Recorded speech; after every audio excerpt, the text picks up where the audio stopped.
சரி வாங்க, எல்லாரும் போய் முளைப்பாரி வைக்கலாம். ஐ கோயிங் முன்னாடி, ஆல் கமிங் பின்னாடி. வாங்க வாங்க வாங்க. Come come come come come come. யார் இந்த பாட்டின? இந்த பாட்டி தான் எனக்கு விஐபி. முளைப்பாரி வைக்கிறதுல எக்ஸ்பர்ட். முளைப்பாரி எப்படி வச்சு எந்த நேரத்துல கொண்டு வரணும்னு இந்த பாட்டிக்கு ஆல் டீடைல்ஸ் தெரியும். நீங்க ஏதோ போட்டி தானே விளையாட்ட ஏனோ தானே இருந்து கூடாது பாத்தீங்களா? அதனாலதான் முளைப்பாரி எப்படி வைக்கிறதுன்னு விலாவரியா சொல்றதுக்காக பாட்டியை கூட்டு வந்திருக்கேன். என்ன பாட்டி? ஆமாயா. அப்படியா? இதுல இவ்ளோ விஷயம் இருக்கா பாட்டி? இந்த முளைப்பாரி எதுக்காக விதைக்கிறோம் பாட்டி? முளைப்பாரின்றது சாதாரண விஷயம் இல்ல. இது மேல் நோக்கு நாளா பார்த்து விதைச்சு வளர்க்கற நல்ல விஷயம். ஓ, நல்ல ஆண்டவனை வேண்டிக்கிட்டு முளைப்பாரிய விதைச்சு விட்டா அது செழிப்பா வளரும். அது வளரும் பொழுது ஊர்ல மும்மாரி மழை தப்பாம பெய்யும்னு ஒரு ஐதீகம். எந்த ஒரு வீட்ல நல்ல காரியத்துக்காகவும் திருமணத்துக்காகவும் இத வளர்க்கறோமோ அந்த வீடு தலைச்சு ஓங்கன்றது ஒரு ஐதீகம். அதனால நடும்போதே முளைப்பாரி நல்லபடியா வளரணும், எல்லாரும் சந்தோஷமா இருக்கணும் அப்படின்னு நினைங்க. இது எந்த அளவுக்கு வளருதோ அந்த அளவுக்கு வீட்ல மகிழ்ச்சியும் செல்வாக்கும் போட்டி போட்டுட்டு பெருகும். அதனால இத விதைக்கும் பொழுது நல்ல எண்ணங்களோட விதைக்கணும். அதுதான் இதோட முக்கியத்துவம்.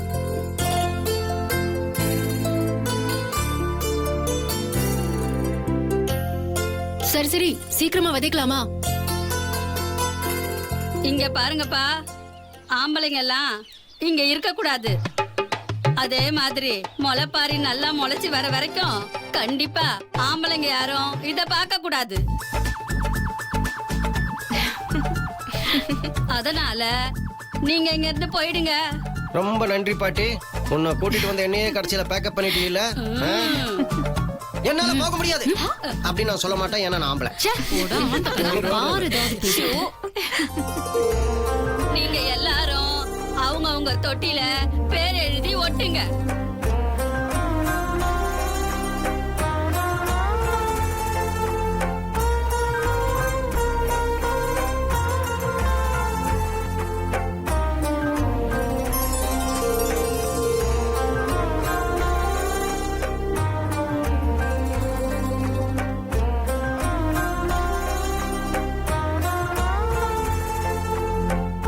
நவதானியத்தை கையில தர ஆண்டவனை வேண்டிக்கிட்டு இந்த தொட்டில போடுங்க.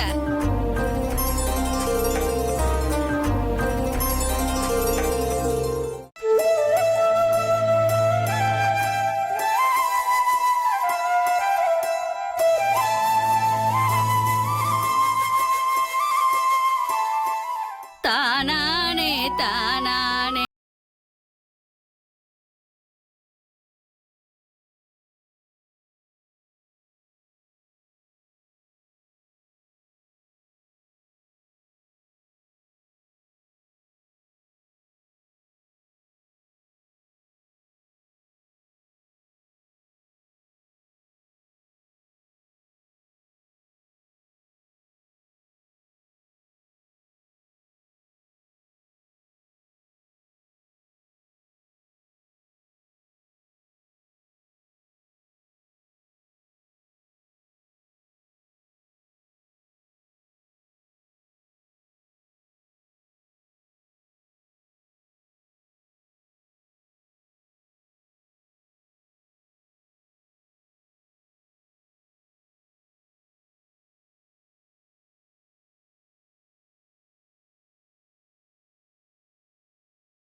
நானே வரப்போற 7 நாளும் இந்த தொட்டிய பார்த்து பராமரிக்கிறது ரொம்ப ரொம்ப முக்கியம். யார் இதுக்கு பொறுப்பேத்துக்க போறீங்க? அவங்கள தவிர மத்தவங்க யாரும் இந்த பக்கம் வரக்கூடாது. அதுக்கப்புறம் 7 நாள் தான் வந்து பார்க்கணும். இத நடத்தலாம் சொன்னதே நான் தான் பாட்டி. அதனால இத பராமரிக்கிற பொறுப்பை நானே எடுத்துக்கிறேன். சரிம்மா, எல்லாம் நல்லபடியா நடக்கட்டும். யார் யாரு தூவுனீங்களோ எல்லாரோட பேரும் அந்தந்த தொட்டில எழுதி இருக்கு. 7வது நாள் யாரோட தொட்டில அதிகமா வளர்ந்திருக்கோ அவங்க தான் பிடிச்சவங்க மேல அதிகமா பாசம் வச்சிருக்காங்கன்னு அர்த்தம்.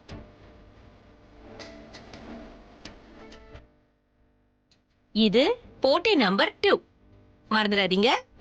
ஓகே ஓகே ஓகே ஞாபகம் இருக்கு, மறக்கல. வாங்க பாட்டி, உள்ள போலாம். போலாமா?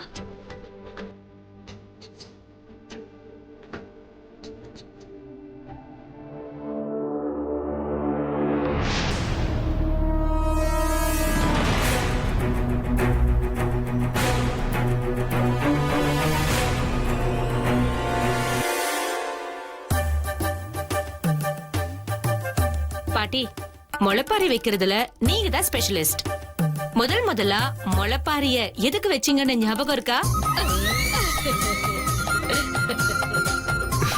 இதோ பாரா, பாட்டி வைக்கப்படுறத பார்த்தா அவங்க கிட்ட ஏதோ பயங்கரமான பிளாஷ்பேக் கதை இருக்கும் போல இருக்கு. அண்ணாமலை சார் எவ்வளவு அழகா வைக்கப்படுறாங்க. பயங்கரமான பிளாஷ்பேக்னா எதுக்கு சொல்றீங்க? ஜாலியான பிளாஷ்பேக்கா இருக்கும்ல. பாட்டி நீங்க சொல்லுங்க.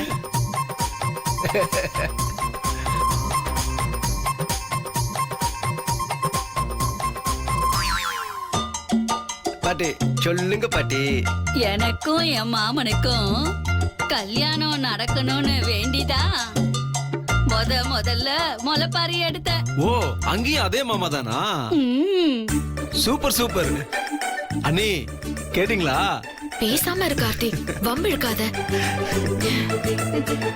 வெண்ணிலாவுக்கு ஜால்ரா அடிக்கிறதுக்குன்னு ஏகப்பட்ட பேர் வீட்டுல இருக்காங்க. இன்னும் வெறுப்பு எத்துறதே உங்களுக்கு வேலையா போச்சு. பாட்டி கமான், டெல் மீ யுவர் காதல் கதை. ஐயோ வெக்கத்தை பாரு.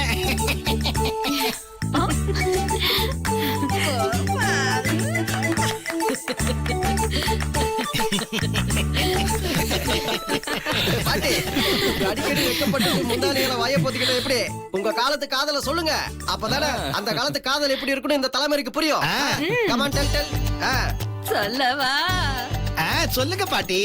நான் நாத்து நட போறப்ப என் மாமனை பாப்பேன். அவரு வரப்புல நடந்து போறப்ப தியாகராஜ பாகவதரை பாக்குற மாதிரியே இருக்கும். ஓ, அந்த காலத்து எம்ஜிஆர் சிவாஜி எல்லாம் தோத்து போனோம். அப்படி ஒரு அழகு, அவ்வளவு தேஜஸ். அட்ரஸக்க காலையில வயல்ல இறங்குனா சாயங்காலம் வரைக்கும் நிறுத்தாம வயல்ல வேலை பார்த்துக்கிட்டே இருப்பாரு.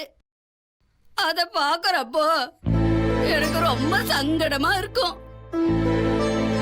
அவ ஆத்தா சாப்பிடுறதுக்கு எதுவுமே கொடுக்காது. ஐயோ நான் தான் என் மாமனுக்கு கம்பங்கூழும் கருவாட்டு குழம்பும் வச்சு கொடுப்பேன். என் மாமன் அத ரசிச்சு ருசிச்சு சாப்பிடும். அப்படியே பாட்டி. அது சாப்பிடுற அழக நாள் முழுக்க பாத்துக்கிட்டே இருப்பேன். இப்ப கூட அந்த காட்சி என் கண்ணுக்குள்ளேயே இருக்கு தெரியுமா? ஐயோ பாட்டி சூப்பர். வயவரப்பு, கம்பங்கூழு, கருவாட்டு குழம்பு. ஆஹா, அப்படியே அந்த காலத்து காதலை எங்க கண் முன்னாடி கொண்டு வந்து நிறுத்திட்டீங்க. சூப்பர் பாட்டி. எப்படியோ முளைப்பாறை எடுத்து நினைச்சத சாதிச்சிட்டீங்கல்ல. ஆமா, அன்னையில இருந்து இன்ன வரைக்கும் நாங்க ஒருத்தருக்கு ஒருத்தர் பிரியமா தான் இருக்கோம். இப்பவும் என் மாமாவுக்காக தான் என் உசுரை புடிச்சுக்கிட்டு இருக்கேன். சூப்பர்.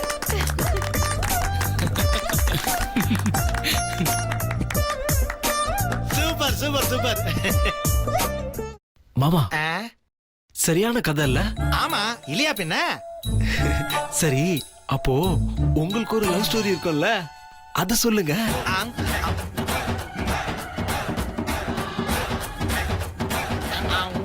அக்கா எதுவும் சொல்ல மாட்டாங்க, நீங்க தைரியமா சொல்லுங்க மாமா. சொல்லலங்கப்பா. நான் காலேஜ் படிக்கிறப்போ செம்ம பிரைட் ஸ்டூடெண்ட். நீங்க சொல்ற பொய்யெல்லாம் நாங்க எப்படி மாமா நம்புறது? என்ன கார்த்திக் இப்படி சொல்லிட்ட? போ கார்த்திக், நான் கதையெல்லாம் சொல்ல மாட்டேன். மாமா மாமா மாமா வாங்க வாங்க இங்க உட்காருங்க, வாங்க உட்காருங்க மாமா. கோச்சுக்காதீங்க மாமா, சொல்லுங்க மாமா. சும்மா இரு.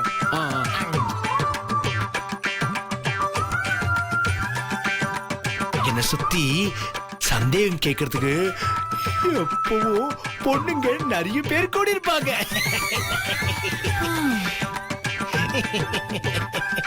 புரிஞ்சிடுச்சு. ஏன்னா சாப்பாட்டுல காரம் உப்பு சரியா இருக்கான்னு சந்தேகம் கேட்க தானே? கண்டிப்பா அதான் உங்ககிட்ட கேட்பாங்க. அப்போ நான் சொல்ல மாட்டேன், நான் எந்திரிச்சு போறேன்.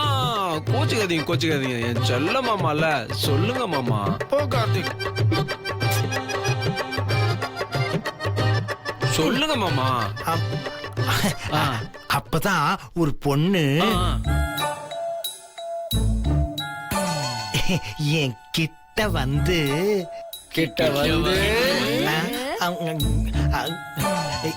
என் கிட்ட வந்து காதல சொல்ல போறான்னு தான் நினைச்சேன். ஆனா அவ வந்து என்கிட்ட ஒரு விஷயம் கேட்டா. நம்ம கேன்டீன்ல சாப்பாடு இவ்வளவு கேவலமா இருக்கு, நாங்க தொடக்கூட இல்ல, நீங்க எப்படி முழுசா சாப்பிடுறீங்கன்னு கேட்டா. கரெக்டா தானே கேட்டிருக்கா?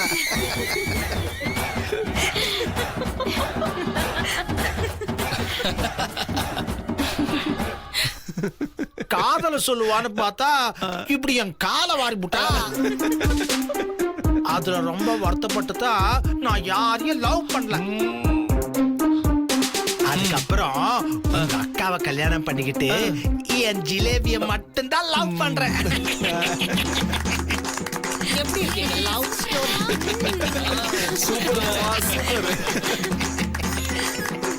சுதாகரனா, அப்புறம் நீங்க சொல்லுங்க. சொல்லுங்க. மானம் போறதுன்னு முடிவாயிடுச்சு, அப்புறம் ஏன் பாக்குறீங்க?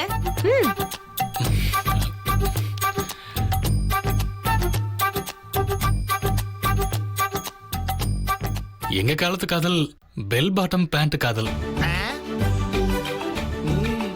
ஒருதலை ராகம் சங்கர் மாதிரி காதல் கதை என்னோடது. ஓ, அந்த காலத்துல வரும்ல ஒரு ரோஜா முள் குருவி கதை, அத அப்படியே சொல்லி ஒரு ஃபிகரை கரெக்ட் பண்ண. அவளும் நானும் காலேஜ் முழுக்க இளம் குருவிகளா சுத்தி தெரிஞ்சோம். அதுல என்ன ஒரே ஒரு பிரச்சனைனா, அவளே இப்போ என்னோட மனைவியா இருக்கா.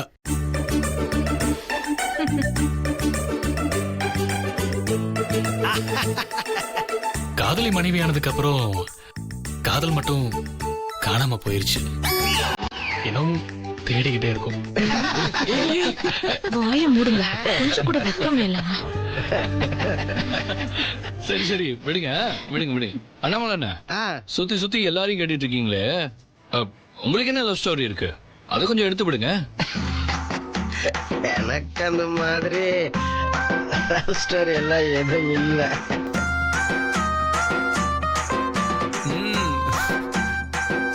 நீங்க நெளியும் போதே தெரியுது உள்ளுக்குள்ள காதல் பொங்கி வழியுதுன்னு. சொல்லுங்க. மாப்பிள சொல்றா. சரி, எல்லாம் கேக்குறீங்க, சொல்றேன். அப்போ கொஞ்சம் சின்ன வயசு, காலையில சைக்கிள் எடுத்துட்டு பால்கேனை பின்னாடி கட்டிட்டு அப்படி சும்மா போனேன்னு வச்சுக்கோ, நம்ம தலைவர் கிடைக்க ஸ்டைலா இருப்பேன். என்ன பார்க்க எனக்கே பொறாமையா இருக்கும். அப்போ ஒரு பொண்ணு, பணக்கார வீட்டு பொண்ணு, வீட்டு வாசல்ல நின்று எனக்காக காத்திருந்து தினமும் என்கிட்ட தான் பால் வாங்குவா.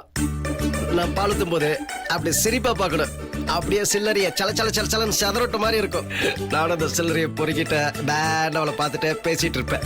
என்னதான் அவன் என்கிட்ட சிரிச்சு பேசினாலும் மனசுக்குள்ள அது லவ்வா இருக்குமோ இல்ல இல்லாம இருக்குமோன்னு ஒரே குழப்பம். டீப்பா யோசிச்சு பார்த்ததுல அவங்கிட்ட பேசுற விதம், நம்மளை பார்த்து சிரிக்கிற விதம் எல்லாமே கன்ஃபார்ம்டு லவ் தான்னு நானே டிசைட் பண்ணிக்கிட்டேன். சரி, இனிமே லேட் பண்ண வேண்டாம், நம்ம காதல போய் அவகிட்ட டெலிவரி பண்ணிடலான்னு நான் அவகிட்ட போனடா. சேம் என்ன பார்த்தா அதே சில்லறை சதறி விட்ட சிரிப்பு. நான் போனேன், அவ பார்த்தா, நான் போனேன், அவ சிரிச்சா. என் காதல சொல்ல போனேன், அண்ணான்னுட்டான். தப்பிச்சிட்டான்.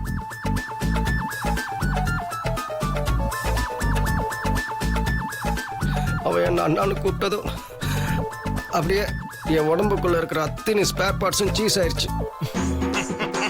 அவன் என்கிட்ட, அண்ணா எனக்கு அடுத்த வாரம் கல்யாணமாக போகுது, கல்யாணத்துக்கு ஃபுல் பால் சப்ளை நீங்க தான் பண்ணணும்னு எங்க அப்பா கிட்ட நான் சொல்லிட்டேன். நீங்களும் முடியாதுன்னு சொல்லாம கல்யாணத்துக்கான எல்லா பாலையும் நீங்க தான் சப்ளை பண்ணணும்னு என் காதலுக்கு பால் ஊத்திட்டு போயிட்டா.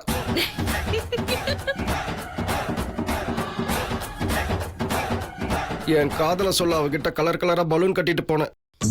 அவ பேச பேச ஒவ்வொரு பலூனா டப்பு டப்பு டப்புன்னு வெடிச்சு கடைசியில ஹார்ட்டும் டமால்னு பிளாஸ்ட் ஆயிடுச்சு. அன்னைக்கு பஞ்சரான என்னோட ஹார்ட்டை இன்னைக்கு வரைக்கும் நான் பஞ்சரே போடல.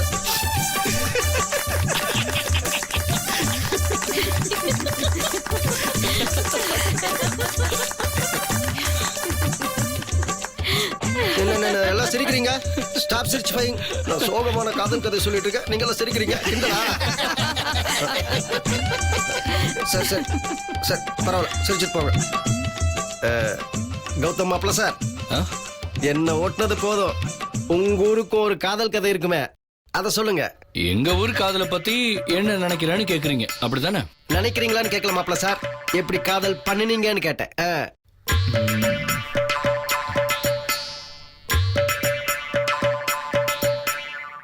சார் அங்கன்னு பாக்குறீங்க, தங்கச்சி ஒண்ணும் சொல்லாது, கவலைப்படாத சொல்லுங்க.